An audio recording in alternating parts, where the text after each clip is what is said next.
हरे कृष्णा। तो भगवद गीता कक्षा में आप सभी का स्वागत है। तो हम लोग डिस्कस कर रहे थे भगवद गीता के बारे में। हमने 3 क्लासेस अभी तक हो चुकी हैं। तो कैसे भगवद गीता ज्ञान का आधार है ये हमने चर्चा किया। फिर कैसे भगवान कृष्ण पूर्ण पुरुषोत्तम भगवान है ये फिर हमने चर्चा किया था। और फिर हमने भगवद गीता को किस भाव से पढ़ना चाहिए, किस मोड से पढ़ना चाहिए, जिसके पढ़ने से हम उससे बेनिफिट हो सके, उससे हमको लाभान्वित हो सके, ये देखा था। इसी श्रृंखला को आगे बढ़ाते हुए हम लोग आज जो चर्चा करेंगे वह भगवद गीता का उद्देश्य, भगवद गीता पढ़ने का क्या उद्देश्य होना चाहिए, तो पर्पस ऑफ भगवद गीता। तो आइए एक प्रार्थना के साथ चालू करते हैं आज का क्लास। ओम अज्ञानतिमिरन्धस्य ज्ञानाञ्जनशलाकया चक्षुरुन्मिलितं येन तस्मै श्रीगुरवे नमः। श्रीचैतन्यमनोभीष्टं स्थापितं येन भूतले स्वयं रूपा कदा मह्यं ददाति स्वपदान्तिकं। वन्देऽहं श्रीगुरो श्रीयुतापदकमलं श्रीगुरून् वैष्णवांश्च। श्रीरूपं साग्रजातां सहगना रघुनाथान्वितं तं सजीवं साद्वैतं सावधूतं परिजनासहितं कृष्णचैतन्यदेवं श्रीराधा कृष्णपादा सहगना ललिता श्रीविशाखान्वितं च। नमो विष्णुपादाय कृष्णप्रेष्ठाय भूतले श्रीमते भक्तिवेदांत स्वामी नामिने। नमस्ते सारस्वती देवे गौरवाणी प्रचारिणे निर्विशेषा शून्यवादी पाश्चात्य देशतारिणे। जय श्री कृष्ण चैतन्य प्रभु नित्यानंद श्री अद्वैत गदाधर श्रीवासादि गौरभक्तवृंद। हरे कृष्णा कृष्णा कृष्णा हरे हरे, हरे राम राम राम हरे हरे।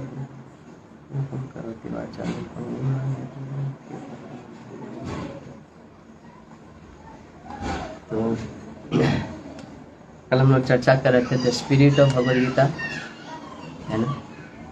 किस भावना से हमको भगवद गीता पढ़ना चाहिए, तो उसमें देखा था हमने कैसे लॉजिकली हम स्टेप बाय स्टेप गए थे। कृष्ण पूर्ण पुरुषोत्तम भगवान है ना। और उनको कौन समझ सकता है भगवान को, जो भगवान का भक्त है ना। भक्त कैसे बना जा सकता है, तो भक्ति में सेवा करके बना जा सकता है। और भक्ति में सेवा करने के लिए क्या चाहिए, भक्ति भाव चाहिए। तो इसलिए भगवद गीता कौन समझ सकता है, जो भक्ति भाव जिसके अंदर है, यानी कि the spirit of devotion. Spirit of devotion जिसके अंदर है वही भगवद गीता समझ सकता है, ना कि कोई स्कॉलरली या विद्वता उसके कारण भगवद गीता समझ सकता है। जैसे हम लोग बोलते हैं ना, जैसे फिजिक्स केमिस्ट्री समझने के लिए एक बुद्धि चाहिए, है ना। ऐसा नहीं कि जिसको इंग्लिश आता है वो फिजिक्स समझ लेगा।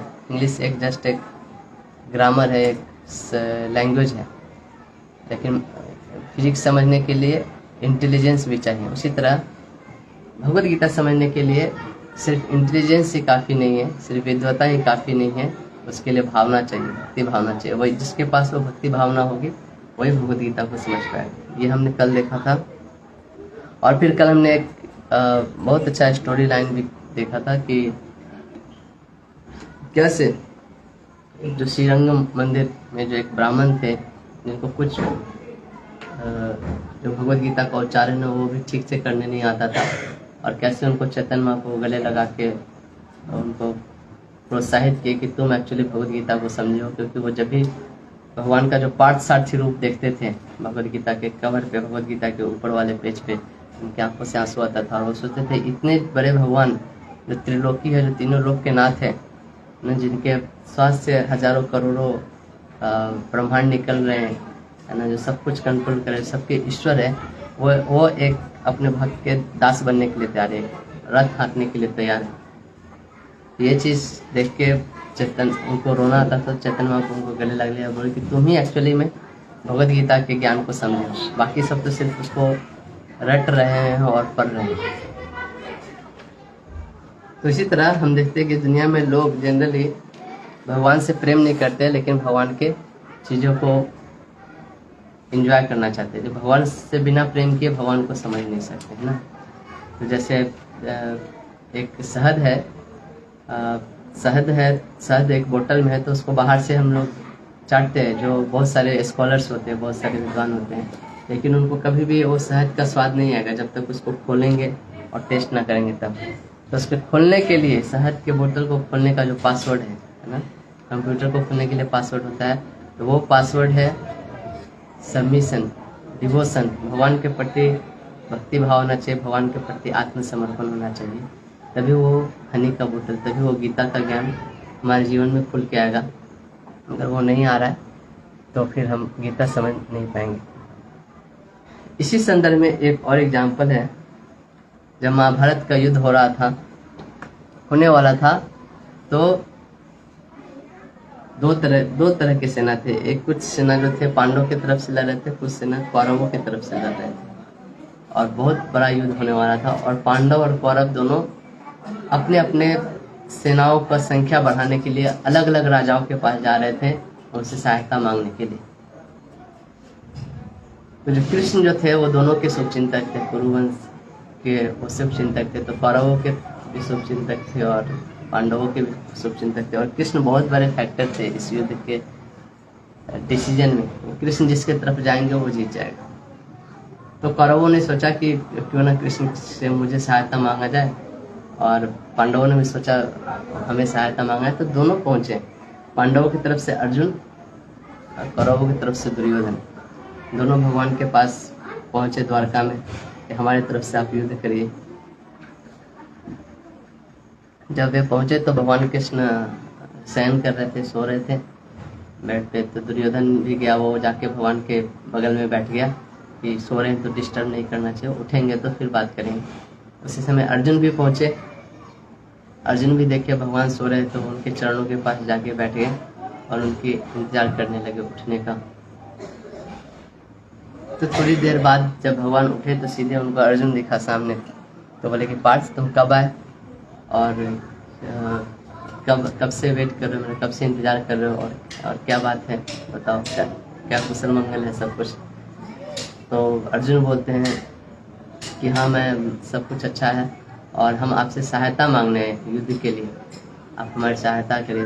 तो दुर्योधन भी बोलता है उसी समय कि लेकिन मैं इससे पहले आया हूँ, इसलिए आप सहायता मेरी करिए, मेरी तरफ से युद्ध करिए।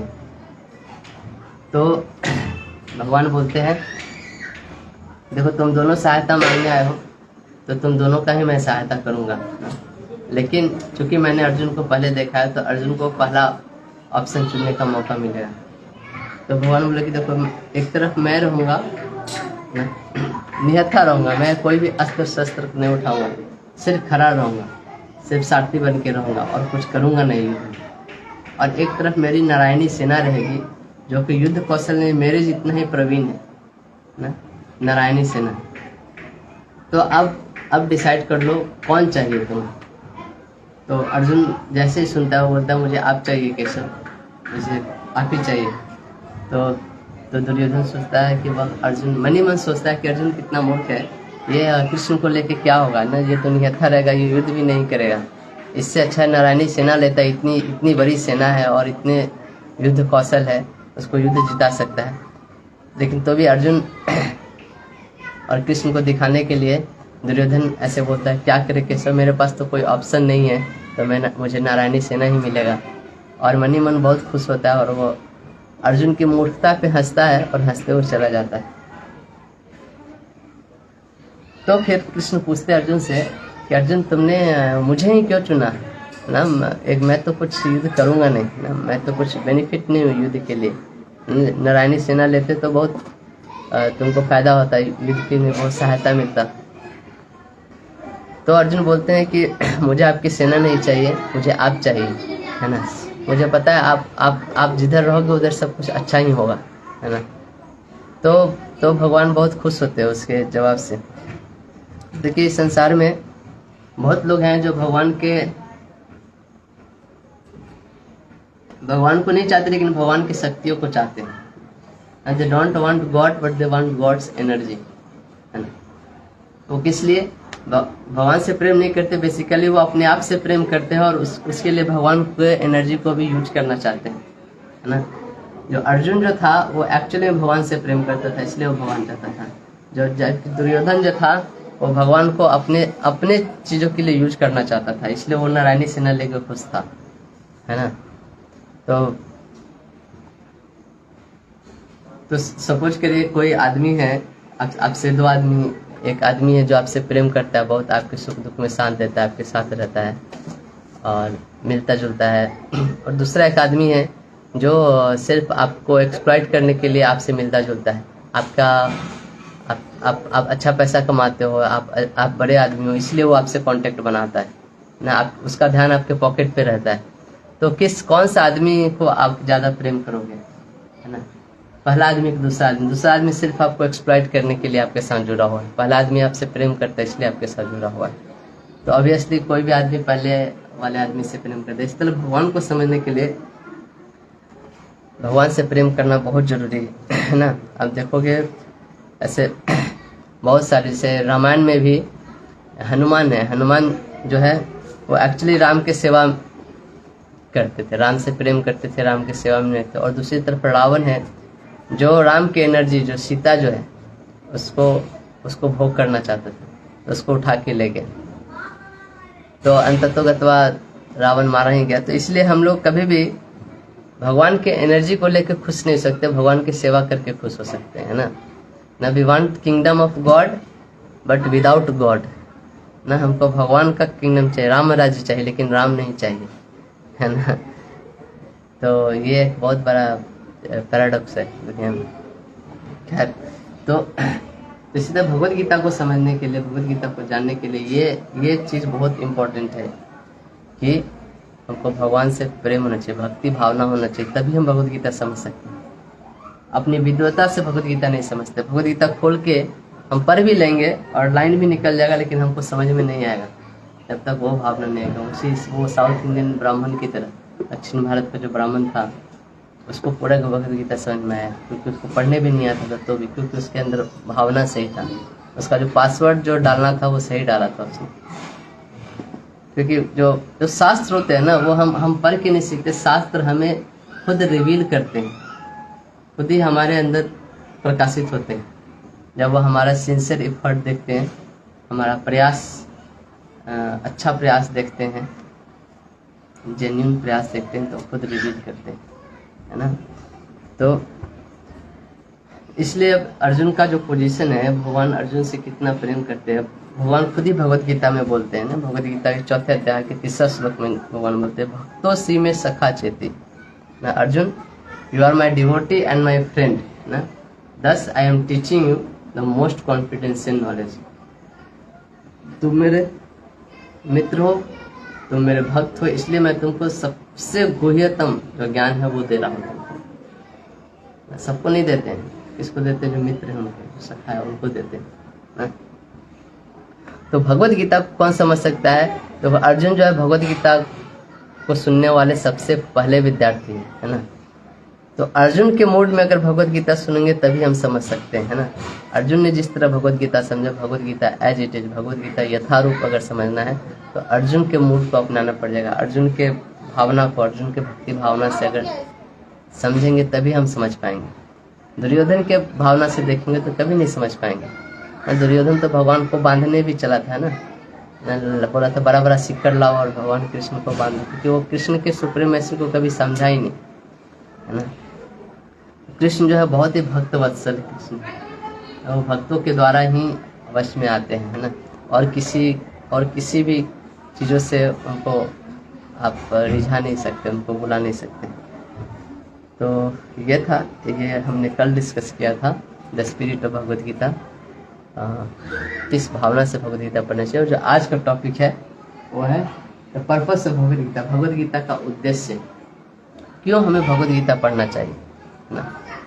तो कल जो था the spirit of Bhagavad Gita, हमको कैसे भगवद गीता पढ़ना चाहिए, हाउ। आज जो है हमें क्यों पढ़ना चाहिए, वाई, उसका उद्देश्य होना चाहिए। कोई भी चीज़ हम लोग करते हैं तो उसके पीछे एक उद्देश्य छुपा होता है। जब तक वो उद्देश्य क्लियर नहीं होता है कि हमको वो चीज़ क्यों करना है, हमको वो इंस्पिरेशन नहीं मिलता है अंदर से वो चीज़ करने का, है ना। तो ये बहुत बड़ा क्वेश्चन है हमारे लाइफ में। कोई भी चीज़ हम करते हैं ना, हमें अपने आप से पूछना चाहिए कि आखिर में हमको ये चीज़ करना क्यों है। लेकिन भगवत गीता ही पढ़े तो पूछना चाहिए हमें आखिर भगवत गीता पढ़ना ही क्यों है। नहीं भी पढ़े तो चलेगा ना, सब कुछ, जीवन तो चल ही रहा है ना। हम पैसा कमा रहे हैं, खाना पीना मिल रहा है, बाल बच्चे पल रहे हैं, सब कुछ चल रहा है जीवन, कुछ प्रॉब्लम तो नहीं। देखिए फिर ये भगवत गीता क्यों पढ़ना है ना। तो ये क्वेश्चन हमारे अंदर आना चाहिए। तो भगवत गीता 2 कारणों से पढ़ना चाहिए, शास्त्र लिखते हैं।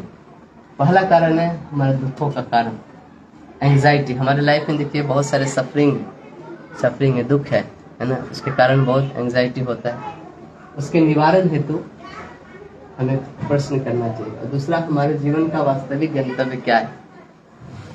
हम देखो आदमी जन्म लेता है ना, थोड़ा बड़ा होता है, चलना सीखता है, फिर क ख ग घ ABCD सब पढ़ता है, फिर स्कूल जाता है और फिर बहुत मेहनत करके अपना घर परिवार खड़ा करता है, पैसा कमाता है, अपना घर बनाता है, फिर बूढ़ा होता है, बीमार पड़ता है, मर जाता है और फिर जन्म लेता है और फिर यही सब चीज़ दोहराता है, फिर मरता है, फिर जन्म लेता है।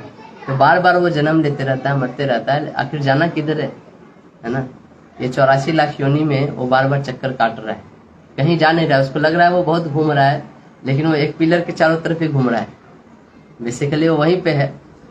तो आदमी को क्वेश्चन पूछना चाहिए, जो इंटेलिजेंट आदमी है, कि आखिर में हमारे जीवन का गंतव्य क्यों है, आखिर में हमारे साथ ऐसा क्यों हो रहा है। कोई भी आदमी मरना नहीं चाहता, लेकिन उसको मरना पड़ता है ना। कोई भी आदमी बीमार होना नहीं चाहता, लेकिन उसको बीमारी आता है ना। तो ये सारे चीज़ एक्चुअली जीवन के कष्ट हैं, उससे कैसे छुटकारा पाया जाए और कैसे हमारा आखिर में फाइनल डेस्टिनेशन क्या है, गंतव्य क्या, जाना किधर है, क्यों इस चक्कर में हम पड़े हुए हैं। ये सब जो क्वेश्चन है एक बुद्धिमान व्यक्ति को पूछना चाहिए और इसी के उत्तर पाने के लिए हमको भगवद गीता पढ़ना चाहिए, है ना। हम देखोगे दुनिया में दुखों के निवारण के कारण लिखे। अभी दुख कितने प्रकार के हैं, है ना। तो शास्त्र दुखों को 3 कैटेगरी में डिवाइड करते हैं, 3 विभाग में, है ना। इतने 3 प्रकार के,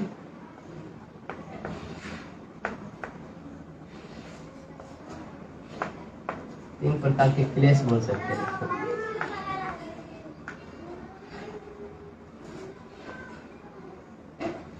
पहला जो होता है आदि आत्मिक क्लेश।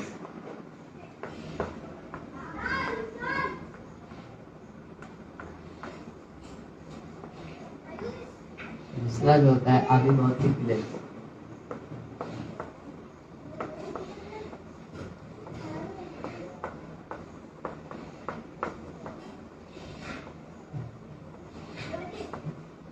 और तीसरा जो होता है आदि दैविक क्लेश।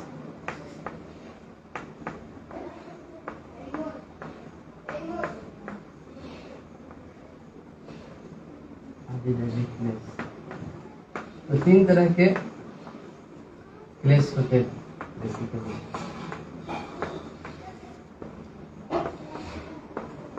3 तरह के दुख बोल सकते हैं। जितने भी दुनिया में जितने भी प्रकार के दुख हैं वो इस तीनों में से किसी एक कैटेगरी में आएंगे, है ना। अब पहला क्लेश है आध्यात्मिक क्लेश।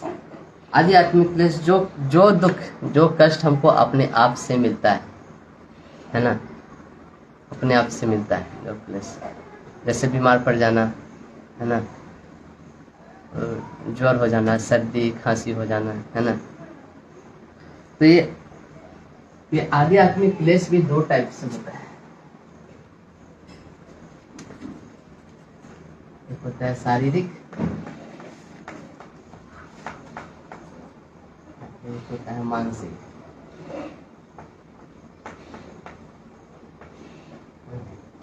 जो कष्ट ये हमको शरीर दे सकता है वो शारीरिक आध्यात्मिक क्लेश हो गया, आध्यात्मिक क्लेश।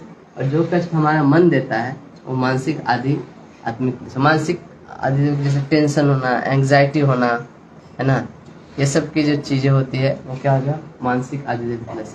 डिप्रेशन आज की दुनिया में बहुत बड़ा एक रोग है। लोग डिप्रेशन की दवा खा खा के सोते, लोगों को नींद नहीं आती है, इतना एंग्जाइटी होता है कि उनका जीवन काल घट रहा है ना। लोग इतना एंग्जाइटी में रहते हैं कि 10 साल पहले ही मर जाते हैं। एक मानसिक आध्यात्मिक क्लेश हो सकता है, और शारीरिक आदमी का चोट लग जाना, कहीं पे कट जाना है ना, डायबिटीज हो जाना, फीवर हो जाना, जितने भी तरह के रोग हैं वो सब क्या होते हैं, शरीर से रिलेटेड चीज़ें, वो सब क्या आते हैं, शारीरिक आध्यात्मिक क्लेश आते हैं। दूसरे टाइप के क्लेश जो है शास्त्र जो बोलते हैं वो होते हैं आदि भौतिक क्लेश। अभी आदि भौतिक क्लेश क्या है कि दूसरे को द्वारा, दूसरे जीव के द्वारा जो हमको क्लेश दिया जाता है उसको आदि भौतिक बोलते हैं। जैसे कुछ गड़बड़ किए तो किसी ने आके थप्पड़ मार दिया, दूसरे किसी जीव ने दिया, हमको अपने आप से वो चीज़ नहीं हुआ, दूसरे किसी ने आके दिया, है ना। जैसे मच्छर काट लेता है तो उसे दर्द करता है तो उसको मारते है ना। तो जो भी क्लेश दूसरे के द्वारा दिया जाता है ना, कोई आया घर पे बुलडोजर चढ़ा के तोड़ दिया, है ना, कोई कुछ भी कर दिया, दूसरे के द्वारा जो दिया जा रहा है, वो सारे जो दुख हैं वो सब किस में आएंगे, आदि भौतिक में। इसका होता है आदि दैविक क्लेश। आदि दैविक क्लेश वो सारे क्लेश हैं जो हमारे, जो देवताओं के द्वारा दिया जा रहा है ऐसा समय, जैसे भूकंप का आना, बाढ़ का आ जाना, अतिवृष्टि हो जाना या अनावृष्टि हो जाना या बारिश होना ही नहीं, सुनामी का आ जाना। तो ये सब ये सब टाइप के जो भी क्लेश होते हैं वो आदि दैविक क्लेश होते हैं। तो आप देखो दुनिया में जितने भी क्लेश है, जितने भी दुख है, इस तीनों में से किसी एक कैटेगरी में आते हैं। तो आदमी बोलेगा कि ठीक है हमको दुख हो रहा है और इसी तीनों में से किसी एक कैटेगरी में, लेकिन इसके निवारण का कारण क्या है ना। जो इंटेलिजेंट आदमी होगा सोचेगा भाई चलो इसका कुछ निवारण करते हैं, मान लिए क्लेश आ रहा है, लेकिन सिर्फ प्रॉब्लम डिस्कस करने से तो प्रॉब्लम जाएगा नहीं, प्रॉब्लम का सॉल्यूशन डिस्कस करने से कुछ फायदा होगा। तो शास्त्र बोलते हैं ठीक है इसका कुछ उपाय करते हैं। तो बहुत अच्छा उपाय लोगों ने ढूंढा, पहले सोचा कि चलो लौकिक उपाय इसका क्या होता है।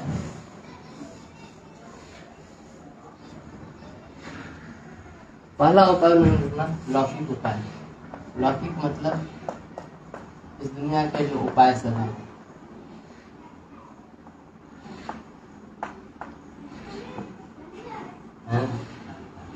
बोला ठीक है हमको क्लेश हो रहा है, हमको बुखार लगेगा, हम टैबलेट खा लेंगे पैरासीटामोल, है ना, सर्दी होगा सिट्रीजिन खा लेंगे, मानसिक डिप्रेशन होगा स्लीपिंग पिल्स खा के सो जाएंगे, हो गया हमारा क्लेश खत्म, हो गया ना भाई। आध्यात्मिक क्लेश, आदि भौतिक क्लेश हो गया। क्या कोई दूसरा अटैक करेगा, हम अपने घर में पूरा सिक्योरिटी लगा देंगे, कैमरा लगा देंगे, कोई चोरी नहीं करेगा, है ना, घर पूरा मजबूत बना लेंगे, या फिर अपना बॉडी बिल्डिंग बना लेंगे, कोई हमसे आके भिड़ेगा नहीं, है ना। चलो आदि भौतिक क्लेश, आदि दैविक क्लेश के लिए भी अच्छा कुछ स्ट्रक्चर, ऐसे जगह पे रहेंगे जहाँ पे ये सब आते ही नहीं है, ऊंचे स्थान पे बना लेंगे, बाढ़ आएगा तो कुछ प्रॉब्लम नहीं होगा, घर नहीं टूटेगा। या बहुत अच्छी जगह पे जाके कहीं रहेंगे जहाँ पे बाढ़ नहीं आता है, भूकंप नहीं आता है। तो चलो हम लौकिक उपाय से हम ये सारे तीनों क्लेश मिटा सकते हैं, है ना। लेकिन इसमें एक प्रॉब्लम है, जो भी लौकिक उपाय है, ये जो हमारे जो प्रॉब्लम है, हमारी समस्या क्लेश जो है उसको पूरी नहीं, पूर्ण रूप से उसको खत्म नहीं कर पाते हैं। इसमें दो पॉइंट है, वो पूर्ण रूप से खत्म नहीं कर पाते हैं, और दूसरा क्या प्रॉब्लम है, ये हमेशा के लिए खत्म नहीं कर पाते हैं।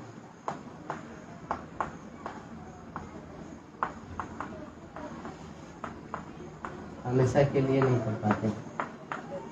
ठीक है, हम मान लिया लौकिक प्रॉब्लम, लौकिक तरीके से कुछ उपाय है, लेकिन ये हमेशा के लिए खत्म नहीं कर पाते हैं। आप बुखार लगा, आपने दवा खाया, ठीक हो गया, लेकिन इसका क्या गारंटी है फिर से बुखार नहीं लगेगा, फिर से बुखार लगता है, फिर से ज्वर आता है ना।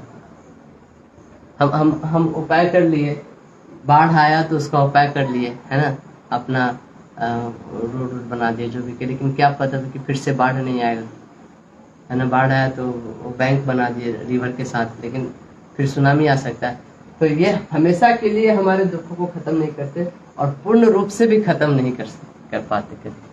पूर्ण रूप से खत्म होने का मतलब कि वो एक बार खत्म हो जाए तो फिर उसके उसके बारे में फिर सोचना ना पड़े, है ना, है ना।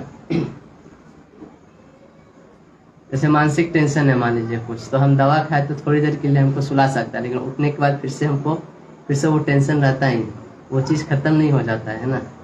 इसी तरह आदि भौतिक क्लेश है, कोई हमारे पीछे पड़ा हुआ मारने के लिए, हम कुछ समय तक छुप के भाग सकते हैं, कुछ कर सकते हैं, लेकिन वो हमेशा जब भी हम बाहर निकलेंगे फिर से वो डर बना रहेगा कि ना वो आदमी हमको मार सकता है। तो ये लौकिक उपाय में ये प्रॉब्लम है। क्या प्रॉब्लम है? ये हमेशा के लिए खत्म नहीं कर सकते और पूर्ण रूप से खत्म नहीं कर सकते। तो फिर बोला कि ठीक है, लौकिक उपाय नहीं, हम वैदिक उपाय ही कर लेते हैं, है ना, वैदिक उपाय कर लेते हैं, वेद में जो उपाय दिए हैं वही कर लेते हैं, है ना। वेद में ही तो बोला गया ना, सर्व कामो यज्ञ यजित, ना, स्वर्ग कामो यजित, यदि स्वर्ग की कामना चाहते हो तो यज्ञ करो, है ना, सारे क्लेश को मिट जाएगा। आप पुण्य करो, पुण्य करके स्वर्ग में चले जाओ, फिर स्वर्ग में जाके आपको जो भी क्लेश है इधर दुनिया में सब खत्म हो जाएगी।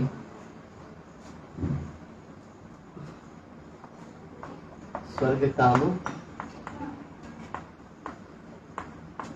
यजित, स्वर्ग की कामना चाहते हो तो यज्ञ करो, है ना। तो यहाँ पे बोलते हैं, जो विद्वान लोग बोलते हैं, इस वैदिक उपाय में भी प्रॉब्लम है। इस वैदिक उपाय में 3 प्रॉब्लम है बोलते हैं, क्योंकि इसमें इम्प्योरिटी होता है, इच्छाएं होता है और ये एक्सेस होता है। इसको 3 बोलते हैं, अतिशय। इसमें क्या 3 प्रॉब्लम है? अविशुद्धि,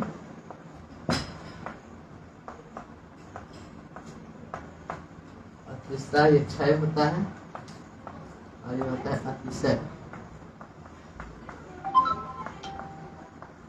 अब बोलते हैं ठीक है, अविशुद्ध मतलब हुआ, इसका मतलब हुआ इम्प्योरिटी।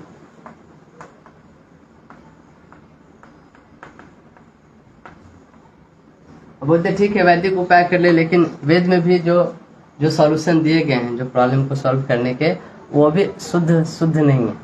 जैसे बहुत सारे देखिए यज्ञ का अनुष्ठान है, तो उसमें जानवरों को सेक्रीफाइस करने के लिए, जानवरों की हत्या करने के लिए बोला जाता है। तो बोलता है कि वैदिक उपाय भी क्या है, उसमें इम्प्योरिटी है, वो पूर्ण रूप से शुद्ध नहीं है, उसको करने से भी क्या होगा, हमको कुछ गलत फल मिलेगा।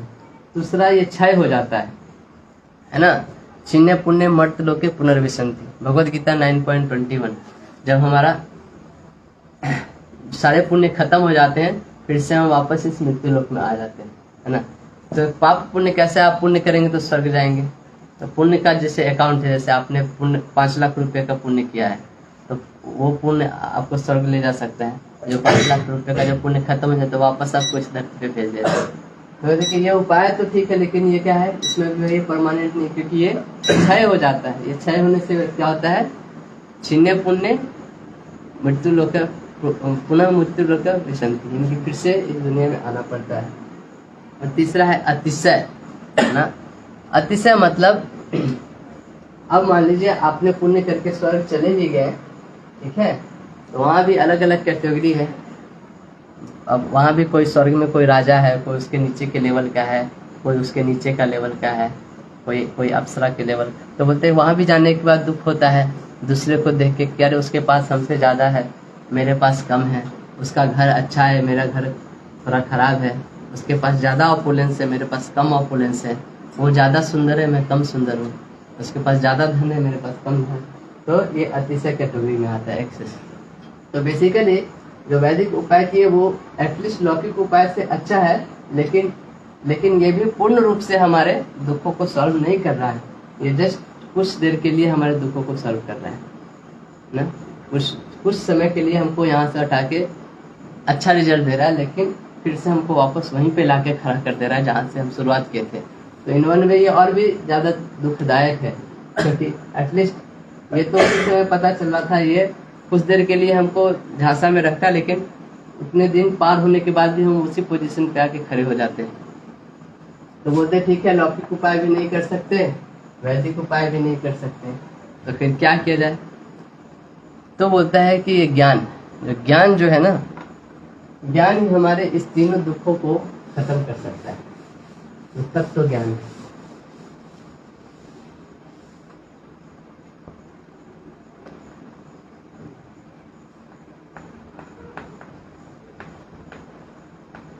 तत्व ज्ञान है वो हमेशा के लिए हमारे दुखों से निवृत्ति प्राप्त कराने में सहायता करता है। न कि हम कौन है, भगवान कौन है, प्रकृति क्या है, हमारा भगवान के साथ क्या संबंध है, प्रकृति के साथ क्या संबंध है, हमारा कर्म के साथ क्या संबंध है। अगर इस चीज़ों को अगर हम डिटेल में पढ़ें और जानें और जान के फिर हम कैसे इस भौतिक जगत में अटके हुए इससे कैसे निकला जाए, ये सब चीज़ें के बारे में जानें, तो ये क्या करती है, तत्व ज्ञान हमारे अविद्या का नाश करती है, अविद्या का नाश करती है और हमें भगवान की तरफ ले जाती है।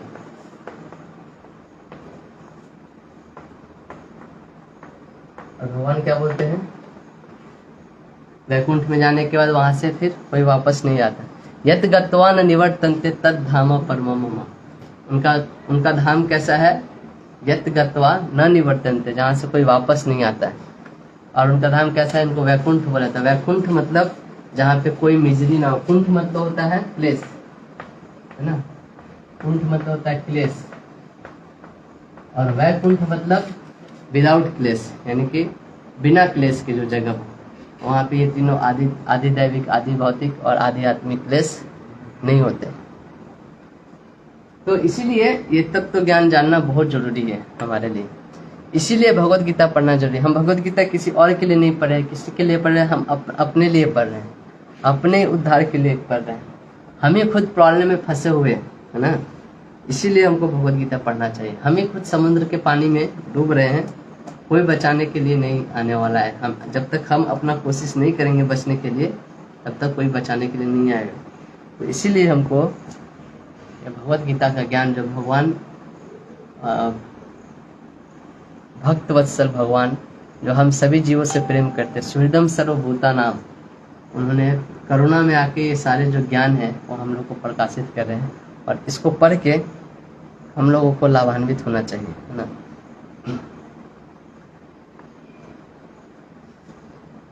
अब क्या होता है, अब यहाँ पे 31 नंबर पड़ेगा।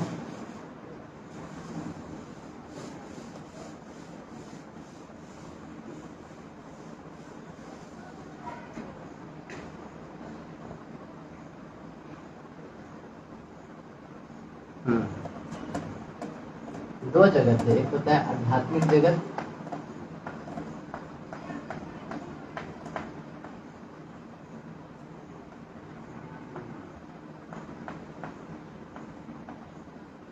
एक होता है भौतिक जगत।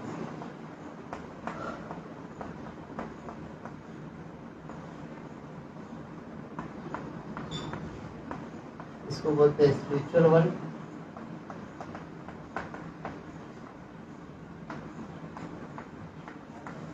इसको बोलते हैं मैटेरियल वर्ल्ड। यहाँ पे हम लोग हैं, हम लोग कौन सी दुनिया में है, हम सब मैटेरियल वर्ल्ड में। तो हर जीव क्या है, भगवान का अंश है। जीव क्या है, भगवान का अंश है।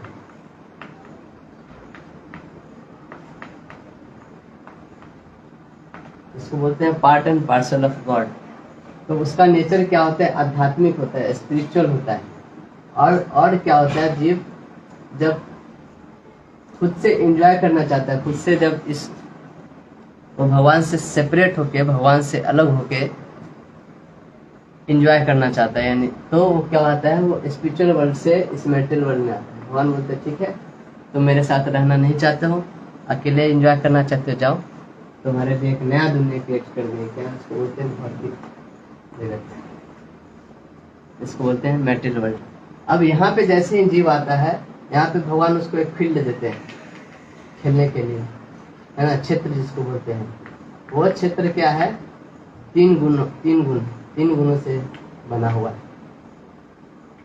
तीनों गुणों से। इसको बोलते हैं सत्व, रज और तमस। तो जैसे ही जीव भगवान को छोड़ के, भगवान के धाम को छोड़ के इस भौतिक जगत में आता है, भगवान उसको 3 गुणों वाला एक फील्ड देते हैं जो सत्व रजस और तमस से बना होता है। यहाँ पे जाओ और तुम अपने मन से जैसे जीना है जियो। भगवान कभी भी फोर्स नहीं करते कि तुम मेरे साथ ही रहो, है ना। फोर्स करेंगे तो फिर वो प्रेम नहीं होगा ना। प्रेम मतलब कैसा होना चाहिए, वो अनकंडीशनल होना चाहिए। तो भगवान छोड़ देते हैं जीव को फ्री विल, मतलब इच्छा शक्ति है उसके पास, है ना, कि वो अपनी इच्छा से जो चाहे वो इच्छा कर सकता है। तो इच्छा करके इधर आता है इस दुनिया में और उसको इस तीनों फील्ड में देते हैं। जब जीव आता है तो बोलते हैं सोल, सोल आत्मा जिसको बोलते हैं। तो ये बहुत प्योर होता है। जैसे ही यहाँ पे आता है भौतिक जगत में इम्प्योर हो जाता है। प्रभुपाद इसका एग्जाम्पल देते हैं, जैसे बारिश का बूंद होता है। बारिश का बूंद बहुत ही शुद्ध होता है जब आकाश में रहता है, और जैसे वो जमीन पे गिरता है उसमें मिट्टी में लग के क्या होता है, वो इम्प्योर हो जाता है, वो गंदा हो जाता है। तो इसी तरह जीव एक्चुअल में बहुत ही प्योर होता है, और जैसे इस भौतिक जगत में आता है वो इम्प्योर होता है। फिर इसको क्या करते हैं, यहाँ पे आने के बाद एंजॉय करने के लिए भगवान उसको शरीर देते हैं। क्या करते हैं, भगवान उसको शरीर देते हैं।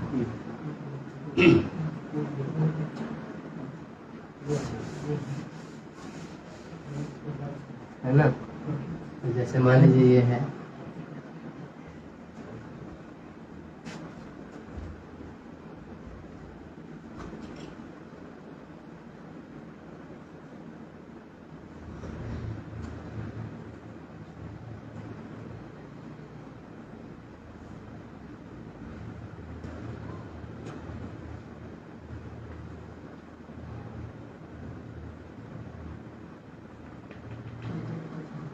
ये मान लीजिए कोई जीव है, ठीक है, आत्मा है।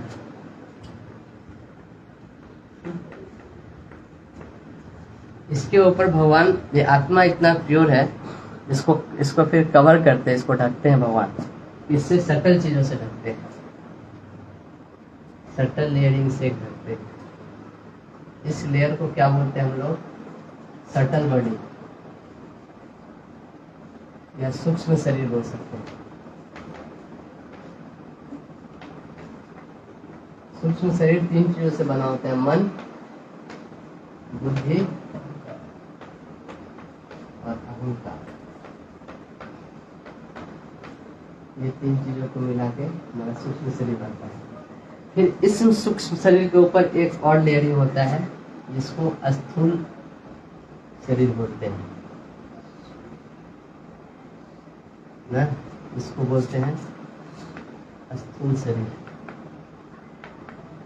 जो हम लोग देख पा रहे हैं। हमारा जो शरीर जो दृश्यमान है इस दुनिया में, ये 5 तत्वों से बना होता है, पृथ्वी, जल, अग्नि, वायु और आकाश। ये हम लोग बहुत डिटेल में थोड़ा चर्चा कर रहे हैं, क्योंकि ये चीज आगे भी चल के काम आएगा, है ना, भगवद गीता की चीजों को समझने के। तो समझ गए, हम स्पिरिचुअल वर्ल्ड में प्योर स्पिरिट सोल थे, भगवान के अंश, अभी भी भगवान के अंश ही हैं, क्योंकि हम वास्तविक में शरीर नहीं है, हम आत्मा ही हैं। जैसे ही दुनिया में आता है उसको शरीर देते हैं भगवान एंजॉय करने के लिए। कैसा शरीर, तो एक सूक्ष्म शरीर और एक स्थूल शरीर। आत्मा के ऊपर सूक्ष्म शरीर होता है, सूक्ष्म शरीर के ऊपर स्थूल शरीर होता है। स्थूल शरीर जो हमको दिख रहा है, ये सब जो बना हुआ है, हड्डी, मांस, पेशी, खून, सब ये पृथ्वी, जल, अग्नि, वायु, आकाश, यही 5 तत्व है, इसी से बना हुआ है। फिर इस आदमी ये ऑपरेट करता है, कहाँ पे ऑपरेट करता है, किस फील्ड में, सत्व, रज और तमस से बना हुआ एक फील्ड है, एक क्षेत्र है, उसके द्वारा इस दुनिया में ऑपरेट करता है ना। तो ऑपरेट करने के लिए 2 चीज बहुत जरूरी है, एक है काल और दूसरा होता है कर्म। जैसे ही इस तीनों गुणों के अंदर आता है, सत्व, रजस और तमस, ये तीनों गुण और काल मिलके, तीनों गुण और काल मिलके आदमी से कर्म करवाता है ना। तीनों गुण और काल मिलके आदमी से, और फिर जो कर्म करता है उस कर्म के अनुसार उसको कर्म फल मिलता है, और उसी कर्म फल में आदमी दुनिया में फंसा रहता है। वो जैसा कर्म करता है उसको फल मिलता है। यहीं से कंसेप्ट आता है पाप और पुण्य का।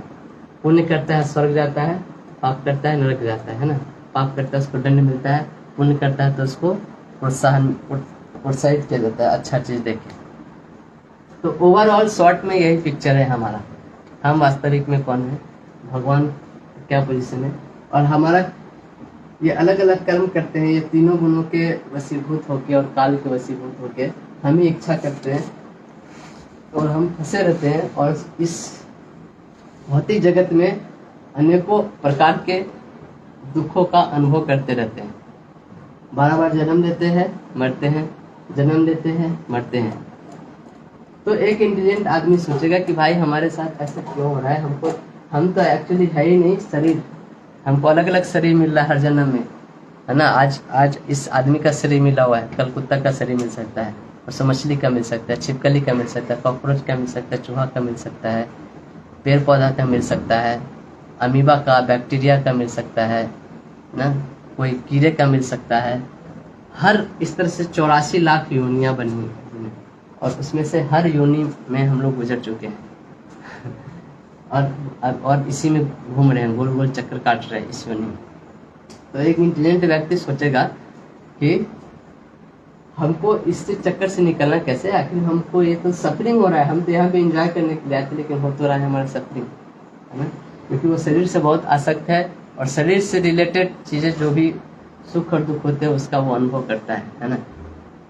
तो हमें सोचना चाहिए कि इस दुखों से अगर निवृत्ति पाना है हमेशा के लिए, तो हमको यहाँ से निकल के पुनः कहाँ, यहाँ पे वापस जाना पड़ेगा। यहाँ से आए थे और यहाँ फिर से वापस जाना पड़ेगा हमारे आध्यात्मिक जगत में, स्पिरिचुअल वर्ल्ड, वैकुंठ में, जहाँ पे किसी भी प्रकार के क्लेश नहीं। तो हम जब वापस जाएंगे तो फिर हम लोग खुश रहेंगे। शास्त्र में इसका एक बहुत अच्छा एग्जाम्पल है। मान लीजिए एक मछली है ना, मछली जल की रानी है, जीवन उसका पानी है, हाथ लगाओ डर जाएगी, बाहर निकालो मर जाएगी, है ना। तो मछली का जो नेचुरल पोजीशन है, जो उसको जहाँ पे वो बहुत सुखी से रह सकती है, वो है पानी ना। पानी के अंदर मछली को कोई प्रॉब्लम नहीं, आराम से अपना तैरती रहती है, घूमती रहती है, अपना खाना पीना मस्ती करते रहती है। लेकिन उस मछली को जैसे पानी से बाहर निकाल के बाहर रख दो, कितना छटपटाने लगती है वो, है ना, समर सॉल्ट मारने लगती है, हमको वापस पानी में जाना है। अब बोलते हैं कि मछली को बाहर निकाल दो और उसको बहुत अच्छे अपने रूम में ले आओ, उसको ना सोफा पे बैठा दो, सामने टीवी रख दो ना, एसी चला दो, उसका अच्छे अच्छे खाने के चीज़ें सामने रख दो। भाई जो खाना है खाओ, तुमको तो पानी में कुछ मिलता भी नहीं होगा ठीक से, यहाँ पे तुमको जो खाना है सब कुछ दे दिए। तो सारे फैसिलिटी दुनिया के उसको अवेलेबल करा दो, तो भी वो सुखी नहीं रह सकती, है ना। क्यों? क्योंकि वो कैसे खुशी रह सकती जब तक वो पानी में ना जाए वापस, है ना।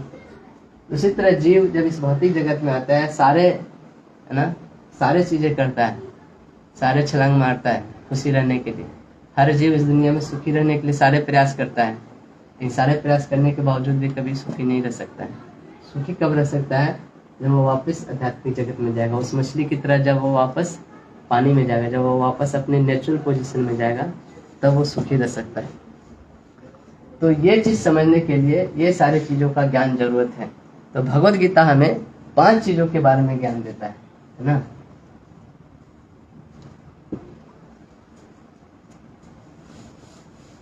इसके बाद का जो अगला टॉपिक है यही है, subject matter of Bhagavad Gita है।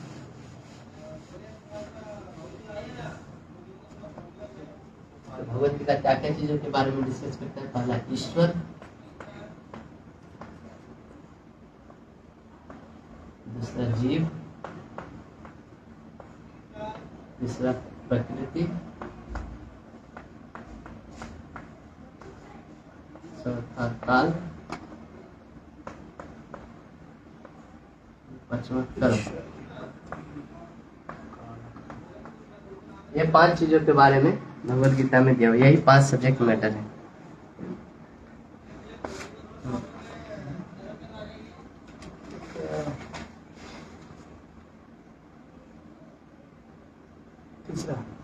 तीसरा प्रकृति, तीसरा पॉइंट है हाँ सब्जेक्ट मैटर। हाँ, ये सब्जेक्ट मैटर भगवत गीता है।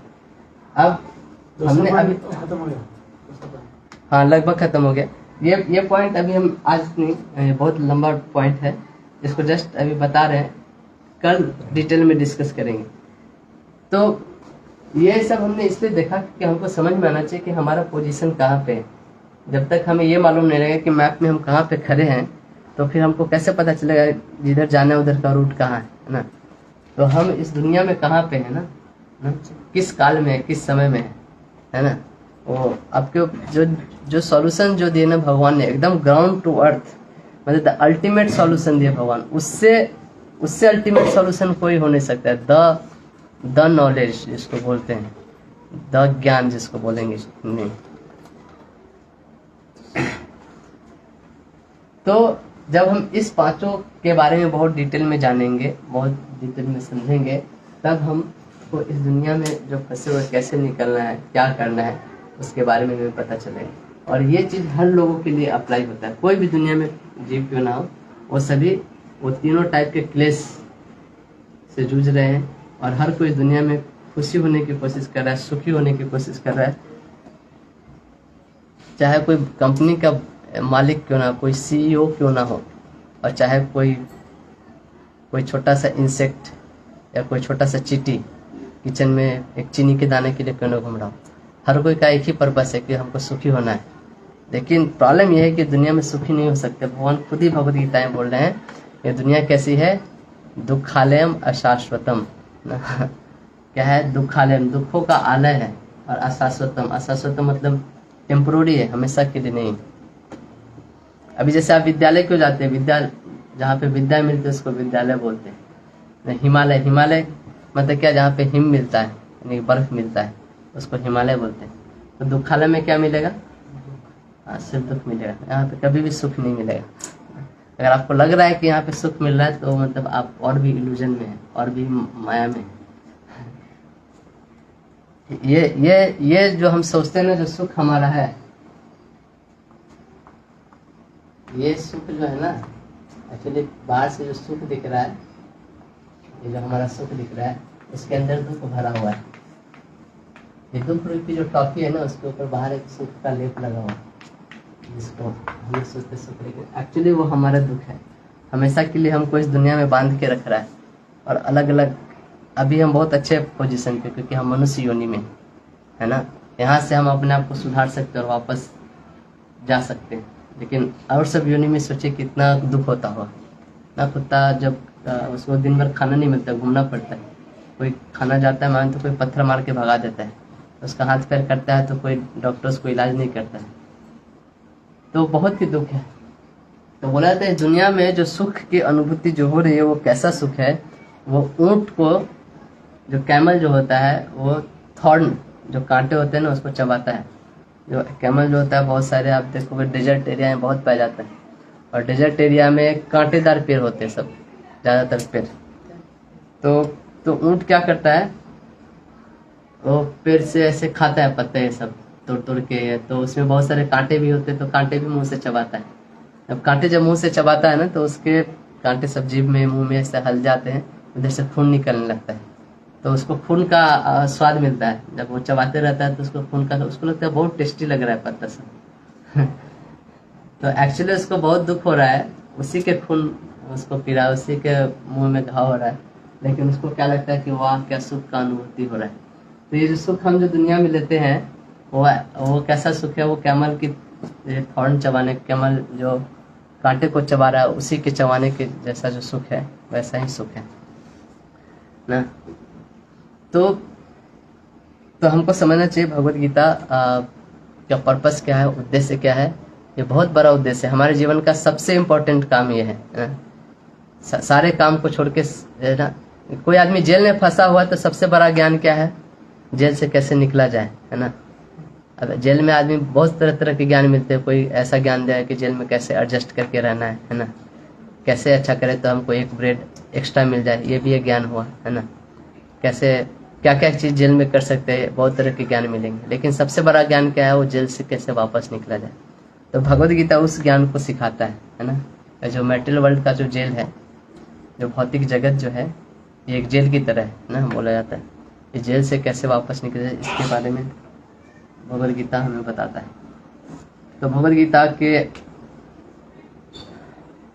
18वें अध्याय के 66वें श्लोक में भगवान बोलते हैं, सर्वधर्मान परित्यज्य मामेकं शरणं व्रज अहं त्वं सर्व पापेभ्यो मोक्षयिष्यामि मा शुचः।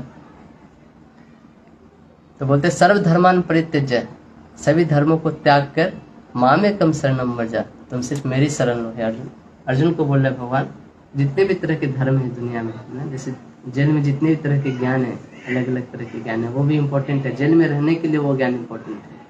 उसी तरह बोलते हैं जितने तरह के धर्म है, सर्वधर्मान परित्यज्य मामेकं शरणं व्रज, तो मेरी शरण ग्रहण करो। अहं त्वं सर्व पापेभ्यो मोक्षयिष्यामि मा शुचः, मैं तुमको सारे पापों से मुक्त कर दूंगा। इसके बारे में मा शुचः, इसके बारे में चिंता मत करो, ये मेरा वचन है। तो जितने तरह के एक्शन है, रिएक्शन है, सिंफुल रिएक्शन है, पाप पुण्य, सबको भगवान खत्म कर देते हैं अगर हम भगवान का शरण लेंगे ना। तो भगवद गीता का जो उद्देश्य है भगवान खुद ही बता रहे हैं। क्या उद्देश्य है कि भगवान का शरण लेने के लिए ना, ये 18वें अध्याय में भगवान बता रहे हैं, 18वें अध्याय के लगभग लास्ट में ना, कि मामेकं शरणं व्रज। अगर कोई भगवद गीता पढ़ के अगर भगवान के शरण नहीं ले रहा है तो भगवद गीता के उद्देश्य को मिस कर गया है ना, और भगवान को ही नहीं समझे। एक बार देखो, जब भी कहीं पे मीटिंग होता है, यहाँ पे कहीं पे पॉलिटिकल मीटिंग हो, राजनीतिक मीटिंग हो, तो वहाँ पे लोग एटलीस्ट दिया जलाते हैं, एटलीस्ट वहाँ पे फोटो रखते हैं, नेहरू का, गांधी का, चाहे जो भी उनके पॉलिटिकल लीडर होते हैं उनका फोटो लगाते हैं।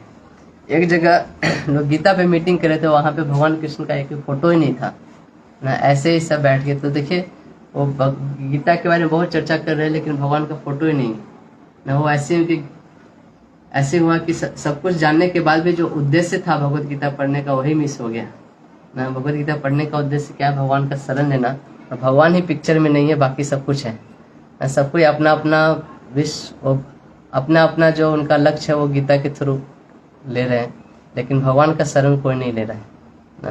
तो गीता पढ़ने के बाद ना अगर कोई भगवान का शरण नहीं ले रहे हैं कि वो गीता के उद्देश्य को मिस कर गया। इसलिए देखोगे लास्ट में अर्जुन क्या बोलते हैं, करिष्ये वचनम तव ना, जो तुम बोलोगे हे केशव मैं वही करूँगा ना, पूरा सरेंडर कर देते हैं अपने आप को। तो इसी उद्देश्य से हमें गीता पढ़ना है ना, अपने पोजीशन को समझना है, और हम इस दुनिया में किस तरह जो दुख को भोग रहे हैं और किस तरह हमारा जो वास्तविक हमारा जो गंतव्य है वहाँ पे जाना है। इन दुखों से निवारण करके हमको अपने वापस जो गंतव्य स्थान उस पर जाना है, और उसको उस चीज़ को समझने के लिए हमको भगवद गीता पढ़ना है। उसके लिए हमको भगवान का शरण ग्रहण करना है, और भगवान के शरण ग्रहण करने से तो सर्व पापेभ्यो मोक्षयिष्यामि मा शुचः। तो इसी के साथ आज का क्लास हम लोग विराम देंगे। कल का जो क्लास है वो रहेगा subject matter of Bhagavad Gita. Bhagavad Gita में किन किन चीज़ों के बारे में चर्चा हुई है, तो इन 5 चीज़ों के बारे में चर्चा हुई है। इस 5 चीज़ों के बारे में और भी डिटेल में कल हम लोग देखेंगे। तब तक के लिए बहुत बहुत धन्यवाद। हरे कृष्णा।